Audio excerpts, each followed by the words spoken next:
আসসালামু আলাইকুম গাইস, কি অবস্থা, কেমন আছেন সবাই? আশা করি সবাই ভালো আছেন। সো গাইস, ঝড় বৃষ্টি 2 দিন যাবত, তো খুব একটা খারাপ অবস্থা। তো এর মধ্যে কালকে বাসা থেকে একদম বের হইতে পারি নাই। আর এদিকে অনেক জামালপুরে তেমন একটা ঝড় বৃষ্টি হয় না, আমি এই পর্যন্ত দেখি নাই। কিন্তু গাইস এইবার মোটামুটি ভালোই ঝড় হয়েছে। আর গাইস কালকের থেকে আর কি কারেন্ট নাই, তাই অবস্থা সব দিক দিয়ে খারাপ হয়ে গেছে। 2টার দিকে কারেন্ট গেছিল, আর এখন বাজে সকাল 7টা, সাড়ে 7টা। তো এখনো পর্যন্ত কারেন্ট আসে নাই। তো সকাল সকাল যেহেতু ঘুম ভেঙে গেছে, তাই ভাবলাম একটু বাইরে দিয়ে ঘুরে আসি। কালকে বের হইতেই পারি না একদম। তো এখন বাইরে যাব আর কি, বাইরের পরিবেশটা দেখব। যেহেতু বৃষ্টি হয়েছে, বাতাস হয়েছে, সুন্দর একটা পরিবেশ পাবো। তো এগুলাই দেখবো, আর কি হয়েছে না হয়েছে, তো এগুলাই দেখবো। সো গাইস, যারা এই ভিডিওটি ইউটিউব চ্যানেল থেকে দেখতেছেন অবশ্যই চ্যানেলটি সাবস্ক্রাইব করে দিবেন। আর যারা এই ভিডিওটি ফেসবুক পেজ থেকে দেখতেছেন অবশ্যই পেজটি ফলো করে দিবেন আর আমাদের সাথে থাকবেন। সো গাইস, আমি এখন বাসা থেকে বের হয়ে গেছি, আর এই তো বের হয়ে দেখি একটা গাছ ভেঙে গেছে। সো গাইস, শুধু আমাদের এলাকাটায় রাস্তা দিয়ে আর কি একটু ঘুরে দেখবো এখন মসজিদের সামনে। আর গাইস, বাইরের পরিবেশটা খুবই খুবই সুন্দর। যে কোনো সময় বৃষ্টি হলেই পরিবেশটা খুবই সুন্দর হয়ে যায়। আর গাইস, এদিকে একটা টিনের বেড়া ছিল, তো এটাও ভেঙে গেছে। আর এইদিকে দেখতেছি যে কিছু গাছপালা ভাঙছে। তো বেশি একটা ক্ষতি হয় নাই, কারণ আমাদের এইদিকে তেমন ঝড় বৃষ্টি কখনোই হয় না। এইবার হয়েছে, তারপরেও বেশি একটা ঝড় বৃষ্টি হয় না। এই যে এইদিকে 2টা গাছ ভেঙে গেছে, কে জানি ডালপালা কেটে নিয়ে গেছে সকাল সকাল। আর এই যে এইখানে একটা গাছ ভাঙছে, তারপরে এই যে এখানে কিছু কলা গাছ ভাঙছে। তো এই বেশি একটা ক্ষতি হয় নাই।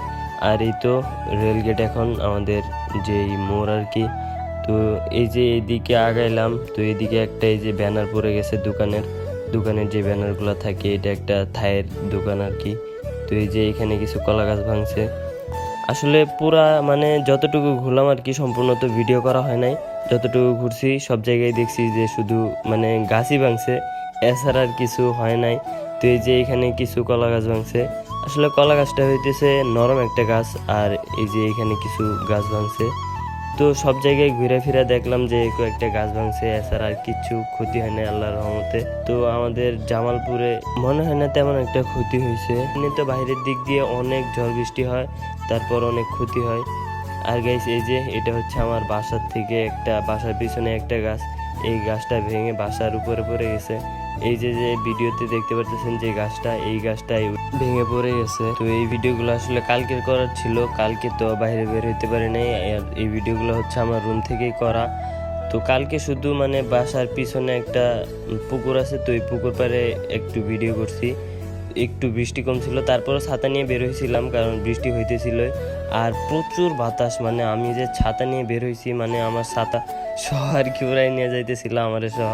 তো এমন একটা অবস্থা, তারপরও আর কি বাসার পিছনে একটু ভিডিও করছি। এমনি ভাবছি যে একটু ভিডিও করে রাখি।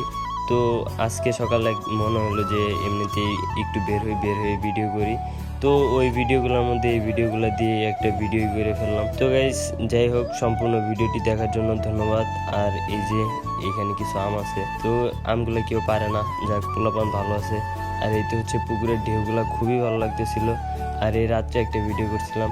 যাই হোক, সব মিলাই এই ভিডিওটি কেমন লাগলো অবশ্যই কমেন্ট করে জানাবেন। আর গাইস, হয়তো আমরা অনেক ভালো আছি, কিন্তু পৃথিবীতে বা বাংলাদেশে অনেক অনেক জায়গা আছে যেই জায়গায় ঝড় বৃষ্টির কারণে অনেক ক্ষতি হয়ে গেছে। তো সবাই দোয়া করবেন তাদের জন্য, যেন তারা ভালোভাবে থাকতে পারে, খাইতে পারে। তো গাইস, ভিডিওটি এই পর্যন্তই। ভিডিওটি ভালো লেগে থাকলে অবশ্যই লাইক কমেন্ট শেয়ার করে দিবেন। আর ভিডিওটি ইউটিউব চ্যানেল থেকে দেখলে চ্যানেলটি সাবস্ক্রাইব করে দিবেন। আর ফেসবুক পেজ থেকে দেখলে পেজটি অবশ্যই ফলো করে দিবেন। সো গাইস, সবাই ভালো থাকবেন, সুস্থ থাকবেন, পরের ভিডিওর জন্য অপেক্ষা করবেন। আল্লাহ হাফেজ।